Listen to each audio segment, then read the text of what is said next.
whether or not the fundamental economy is productive. Absolutely. It's in fact, I think it's even easier for them to make money in bear markets, even easier for them to make money in recessions, even easier to make money on the short side. Right, that's what we're watching. We watch them make money on the pump, and now they're making money on the dump. Exactly. I was in, as I mentioned, I was in Malta last summer, and recently came back from Dubai, where Dubai is just ramping up to be the next Wall Street. Foreign bankers look at what's going on here in the United States, and they say that the United States has lost its leadership position in global finance.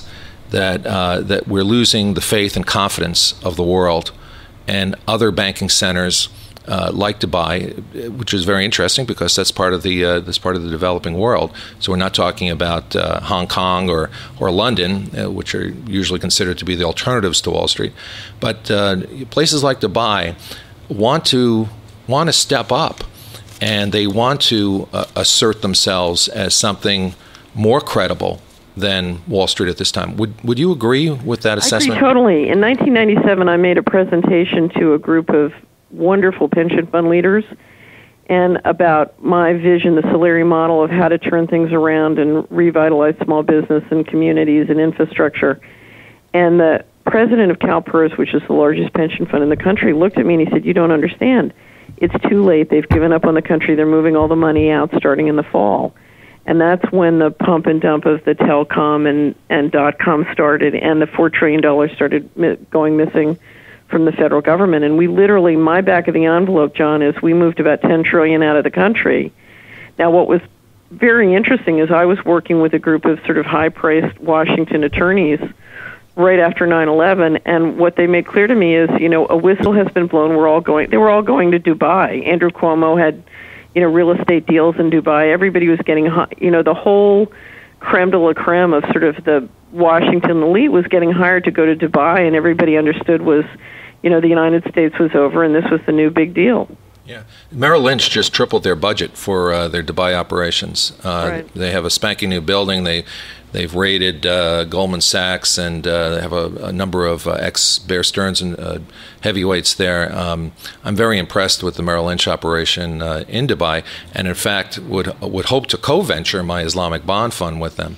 I'm on the other side of this, John, because my attitude is you can't have a healthy system if you're willing to work with the criminals. So And my attitude is, whatever we see going on that's criminal, there's no doubt in my mind that the mortgage bubble was engineered. It was the fraudulent inducement of America, and I hold Merrill Lynch totally accountable for that. Their profit has come from destroying America. It was intentional. That's fraudulent inducement. I don't want to work with them.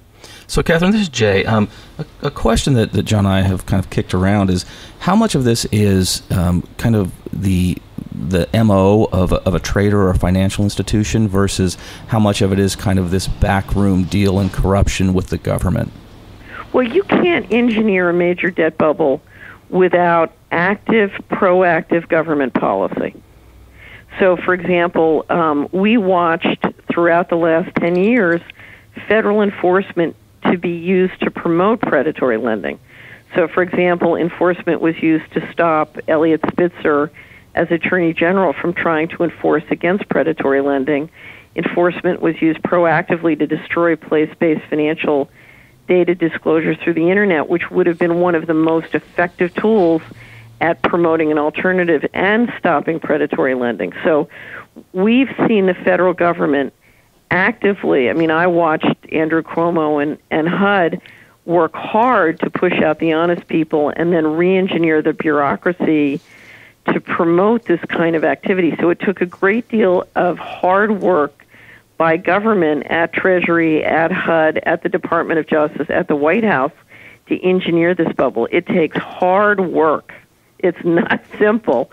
And, I watched in 1995 the budgets being engineered at HUD, both the affordable housing targets for Fannie and Freddie, and then the FHA budget and proposals to Congress itself.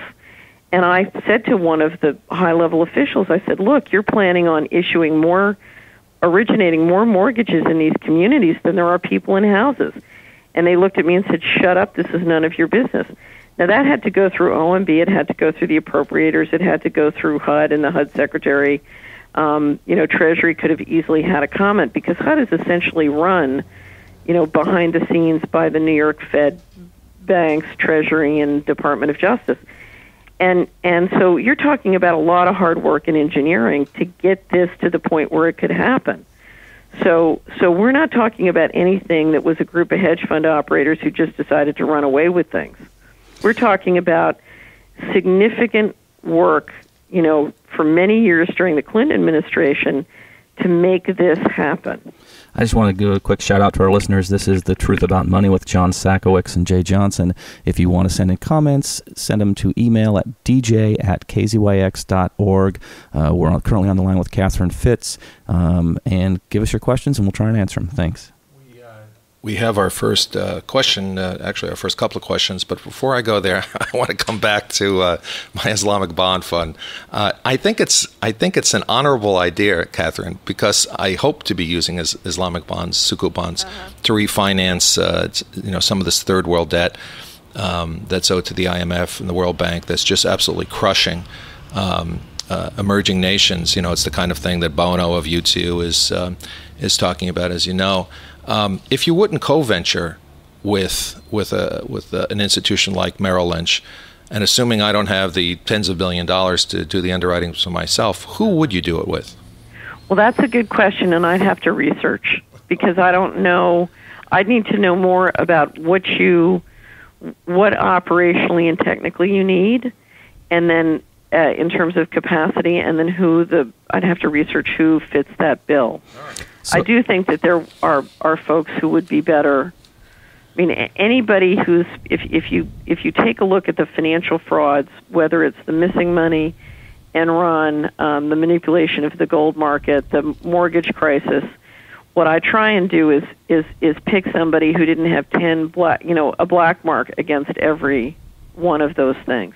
All right. Catherine, there's a couple questions, and one of the kind of running questions here that a lot of, I don't want to say small-time investors, but kind of armchair quarterback investors have is what's going on with gold and silver, and is it too late to get into this big run if they're looking to make money on this kind of thing, or is there some other market out there that they should be looking at? And then the second question is, what about at a local level? I know a lot of your literature talks about the tie between finance and agriculture, and how that has moved and changed in a lot of different ways.